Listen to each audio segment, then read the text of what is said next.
Hey everyone, welcome to this explainer. Look, if you're a student from Jammu and Kashmir or Ladakh, or maybe you're helping someone who is, you are in exactly the right place.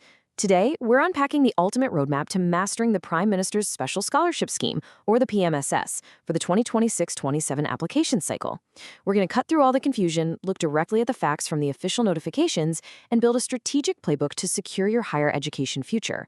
Get ready, because this is an opportunity you absolutely cannot afford to miss. I want to start by throwing a number at you right out of the gate. 1 lakh rupees. But here's the crazy part. That massive number isn't even the whole scholarship. That is literally just the annual maintenance allowance for your living expenses alone. We're talking about your hostel, your mess fees, your books, and it's paid out directly to you every single year. When you add that to having your core academic fees completely covered, well, you start to see why this application demands your undivided, laser-focused attention. Okay, let's dive right into how we're going to break this down. First, what is the PMSS? Second, are you eligible? Third, the financial benefits. Fourth, required entrance exams. Fifth, step-by-step registration. And finally, physical document verification. Starting off with Section 1. What exactly is the PMSS?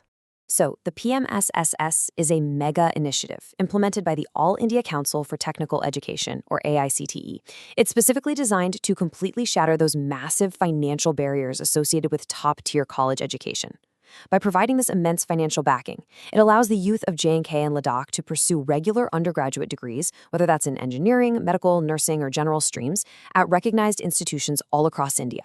Really, it's about building capabilities and giving students incredible cross-cultural exposure. Moving on to Section 2, are you eligible? Let's look at the strict criteria. To qualify, you have to hold a valid domicile certificate for either Jammu and Kashmir or Ladakh. Education-wise, you need to have passed your 12th class in either the 2024-2025 or 2025-2026 academic years from the JK BOS or CBSE boards. Now, please pay close attention to this next point. Your annual family income must be strictly under 8 lakh rupees. Seriously, if it's even 1 rupee over that limit, you're out of the running. And finally, just so we're clear, your base selection for the scholarship itself is purely merit-based, heavily relying on those 12th class marks. Section 3. The financial benefits. Let's talk about the fees and allowances. Now, what's really interesting here is how the funds are actually deployed. The coverage is basically split into academic fees and a maintenance allowance. If you choose a general stream like a BA or BCom, the AICTE pays up to $30,000 directly to the institute for your tuition. For professional courses like BTech or nursing, that jumps to 1.25 lakh. And for medical, it goes up to a staggering 3.00 lakh paid directly to the college. But regardless of your stream, there is that 1 lakh rupee per year maintenance allowance. That's paid via direct benefit transfer straight into your personal bank account to cover your day-to-day living expenses. Section 4, required entrance exams and course selection. Okay, this is where a lot of students get tripped up, so let's clear it up. Your desired course dictates exactly which exam you need to take. If you want to pursue premium professional courses like medicine, you strictly need a valid NEET UG score. If you're going for a BA LLB, you have to clear CLAT. Architecture requires NADA.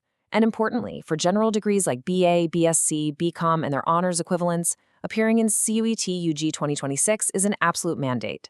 However, if you're aiming for BTech, nursing, or pharmacy, your admission process relies solely on your 12th class marks. The key takeaway? You must have the correct exam scorecard ready before choice filling begins, or there's absolutely no way you can secure that specific seat. Section 5, Step-by-Step Registration, the application process. The online registration portal officially opened on July 16, 2026. Let's move through this and see how the whole process builds. Step 1 is jumping onto the AICTE J&K portal and registering your details. Step 2, which we're going to spend some time on in just a second, is taking your physical documents to a verified center. Once you're authenticated there, you unlock Step 3, where you get to log back in and lock down your preferred colleges and courses. And finally, Step 4 is downloading your seat allotment letter and packing your bags for college. Section 6. Physical document verification. This is the critical phase. I am going to read this high-stakes language directly from the official notification because it is absolutely crucial. Failure to complete document verification within the stipulated timeline will lead to automatic rejection. Let me translate that for you. Your online application is completely meaningless until a nodal officer physically looks at your papers. An unverified online application is essentially a dead application. Consider this your ultimate insider's checklist. You cannot just stroll into a designated government degree college or polytechnic empty-handed. You absolutely must carry every single original document, plus at least 2 sets of self-attested photocopies. You need your 10th and 12th mark sheets, your UT domicile certificate, a valid family income certificate, a printout of the PMSSS application form you just filled out online, your Aadhaar ID, your personal bank passbook, because that's where the allowance goes, and 4 to 6 recent passport photos. Seriously, pack your physical folders exactly like this before you even think about leaving the house. I need to put a massive warning label right here regarding your family income certificate. Actually, scratch that. It's not just a pitfall, it's the #1 reason brilliant students lose this scholarship every single year.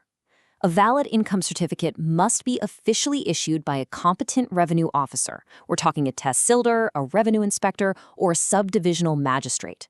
If you bring a certificate issued by your parents' private employer, or even worse, a self-declaration written on plain paper, it is entirely invalid. It will be rejected on the spot, instantly ruining your chances. Get the official government document for sure. So, the crucial point is this. Once the nodal officer has painstakingly verified every single detail on their portal dashboard against your physical papers, they are going to generate a receipt. Never ever leave the Facilitation Center premises without your signed and stamped acknowledgement slip. This little piece of stamped paper is your absolute golden ticket. Without it, the portal simply won't unlock the choice-filling process for you. Guard it with your life. So, the ultimate question. Are your documents truly ready for verification? The portal is open and the clock is officially ticking. You now know the exact income limits, the mandatory entrance exams like CUET and NEET, and the strict paperwork rules to navigate this entire PMSSS 2026-27 process. But really ask yourself, is a single missing signature on a piece of paper going to stand between you and a fully funded college degree? Don't leave your future to chance. Verify your papers, lock in your choices, and take control. Thanks for joining me on this explainer, and I'll catch you next time.